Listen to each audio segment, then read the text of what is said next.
سندھ کے سینئر وزیر شرجیل انعام میمن نے لیگی قائد نواز شریف کے کشمیر اور کشمور کے بیان کی مذمت کرتے ہوئے کہا ہے کہ ان کے الفاظ سیاسی تلخی اور غیر ضروری تقسیم کا باعث بن رہے ہیں۔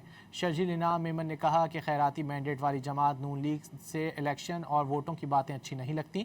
لیگی قائد نواز شریف سے سوال کیا کہ وہ بتائیں کہ ووٹ کو عزت کب دینی ہے۔ سندھ اور کشمیر کی سرزمین عوام کو طنز و مزاح کا موضوع نہ بنائیں۔ کہا کہ کسی بھی صوبے، شہر یا علاقے کی تضحیک کسی صورت قابل قبول نہیں۔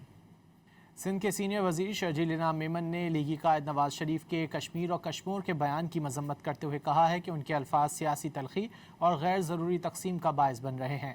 شرجیل انعام میمن نے کہا کہ خیراتی مینڈیٹ والی جماعت نون لیگ سے الیکشن اور ووٹوں کی باتیں اچھی نہیں لگتی۔ لیگی قائد نواز شریف سے سوال کیا کہ وہ بتائیں کہ ووٹ کو عزت کب دینی ہے۔ سندھ اور کشمیر کی سرزمین عوام کو طنز و مزاح کا موضوع نہ بنائیں۔ کہا کہ کسی بھی صوبے، شہر یا علاقے کی تضحیک کسی صورت قابل قبول نہیں۔